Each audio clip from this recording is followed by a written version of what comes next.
नमस्कार दर्शकों, आज हम आपको ऐसे मासूम बच्चे की कहानी सुनाने जा रहे हैं जिसकी उम्र महज 7 साल है, लेकिन उसके अनुभव किसी सन से कम नहीं। इस नन्हे बालक ने अपनी आंखों से नरक का भयानक दृश्य देखा, स्वर्ग के सुखों को महसूस किया और सबसे अनोखी बात, अपने गुरुजी के साथ सतलोक के दिव्य यात्रा की। क्या आपको यकीन होगा कि इस बच्चे ने स्वयं देखा कि काललोक में पापियों को कैसी यातनाएं दी जाती हैं, और फिर सतलोक में पहुंचकर उसने ऐसे फल खाए जो कभी खत्म ही नहीं होते थे। देखिए, सुनिए और खुद फैसला कीजिए, क्या ये बालक कोई कल्पना कर रहा है या सच में उसके गुरुजी ने इसे सतलोक के दर्शन कराए। चलिए शुरू करते हैं। दर्शकों, स्वागत है आपका हमारे YouTube चैनल में। दोस्तों आज हमारे साथ जुड़ चुके हैं एक संत रामपाल जी के महाराज जी के भगत। तो इनसे आइए जानते हैं क्या आखिर इनके संत रामपाल जी महाराज जी से नाम दीक्षा लेने से इनको क्या क्या लाभ मिले। क्या नाम है बाबू आपका? देवांश कौशिक। तो आप क्या संत रामपाल जी महाराज जी से नाम दीक्षा लिए हैं? हाँ, मैंने संत रामपाल जी महाराज से 3 साल की उम्र में नाम दीक्षा ली। आखिर संत रामपाल जी महाराज जी से नाम दीक्षा लेने से आपको क्या क्या लाभ मिले? मुझे एक बार काल गुरुजी का रूप बना के आ गया। मैं सो रहा था, एकदम से मेरी नींद जग गई और आपके गुरुजी क्या आपको दर्शन दिए हैं? हाँ, मुझे बहुत बार दर्शन दिए हैं। परमात्मा ने 4 बार दर्शन दिए हैं कम से कम। एक बार काल गुरुजी का रूप बना के आ गया तो मैंने देखा कि ये तो गुरुजी है। मैं सोचा कि गुरुजी है, पर वो काल था।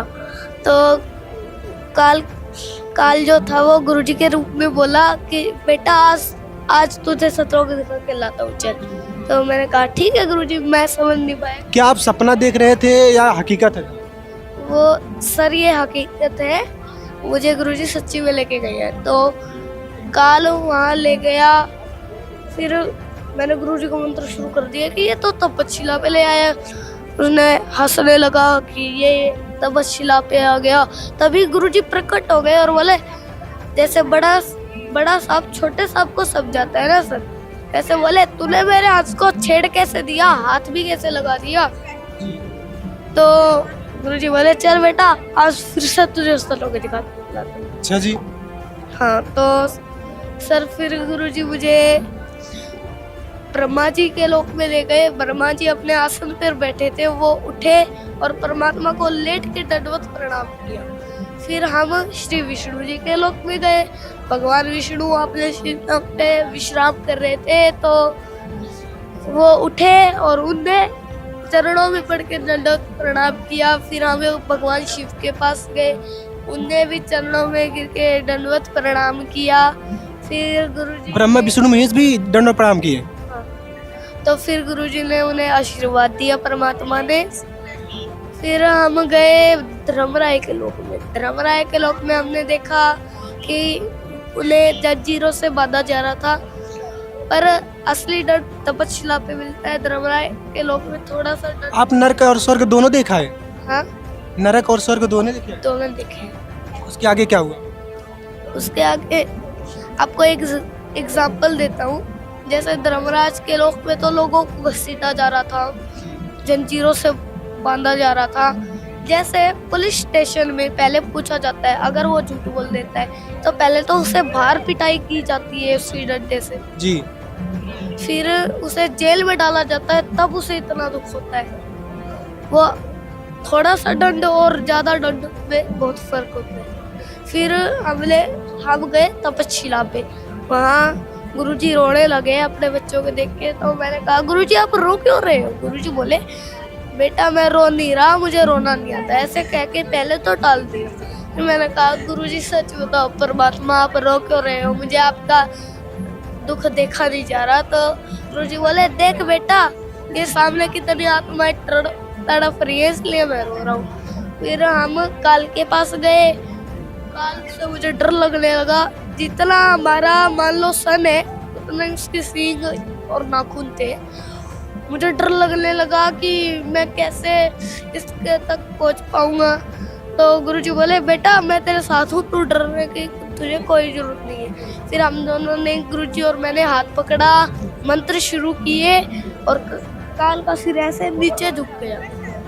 जैसे छोटा सांप नीचे झुका देता है बड़े सांप के, ऐसे ही उसका सिर नीचे झुक गया और हम पैर रखकर अक्षर पुरुष के लोक को पार कर कर सतलोक में पहुंचे। वहाँ मैंने देखा कि सतलोक में आपने क्या क्या देखा?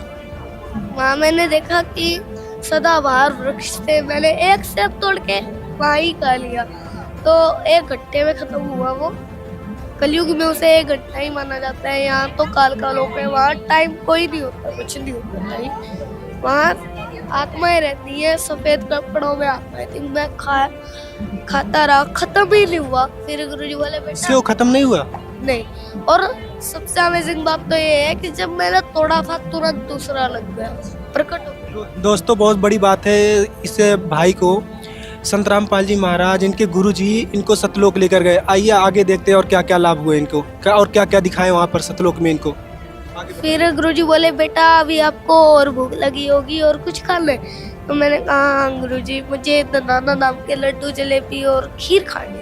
गुरुजी ने दोनों हाथ किए, एक हाथ में कटोरी में लड्डू जलेबी आए नाना नाम के और एक में खीर आई। गुरुजी ने फिर अपने हाथों से मुझे दोनों चीज खिलाई। फिर मैंने उन्हें प्रणाम किया। फिर हम परमात्मा के पास गए, वहाँ मैंने परमात्मा की चरण सेवा की। फिर गुरुजी बोले बेटा अब तू नीचे जा। तो मैंने कहा ठीक है परमात्मा, आप वैसे मुझे मत भेजो परमात्मा, मेरा मन नहीं लग रहा, पर मजबूरी बन रही है परमात्मा। गुरुजी बोले बेटा तेरी इतनी सी भक्ति रह रही है, उसे करके तू वापिस आ जाइए सतलोक में। तुझे फिर कोई भी नहीं रोकने वाला, अगर रोकेगा तो देख लो किसकी हिम्मत है, काल की भी नहीं होगी। अगर काल कुछ करेगा तेरे साथ तो तू मंत्र जाप कर ले। फिर मैंने कहा ठीक है परमात्मा। फिर गुरुजी ने मुझे नीचे भेज दिया। फिर मैंने अपने मम्मी पापा को बताया। मम्मी पापा ने मुंडकाश्रम में प्रार्थना लगा दी। तो मेरे सामने फोन आया जब गुरुजी का, तो उन्हें बताया गया कि गुरुजी ये बच्चा कह रहा था 7 साल का है, ये कह रहा था कि मुझे गुरुजी सतलोक लेके गए। तो गुरुजी ने कहा इसे तो मैं सब कुछ दिखा लाया, और बेटा मैं तेरे साथ हूँ, अब की बार मैं तुझे आशीर्वाद देता हूँ, तू बहुत अच्छे से भक्ति करे। तो दर्शकों इस छोटे से बालक ने बहुत ही अच्छी बातें बताई जो इनके संत रामपाल जी महाराज जी ने इन्हें सतलोक लेकर गए। बहुत से लोग कहते हैं कि संत रामपाल जी महाराज जेल में बैठे हैं, वो जेल में नहीं बैठे। आज इस छोटे से बालक ने बहुत ही अच्छी बातें बताई। दोस्तों धन्यवाद। इस वीडियो को देखने के बाद आपकी क्या राय है कमेंट में जरूर बताएं। ऐसी ही और वीडियो देखने के लिए हमारे चैनल को सब्सक्राइब करें और वीडियो को ज़्यादा से ज़्यादा शेयर करें। धन्यवाद।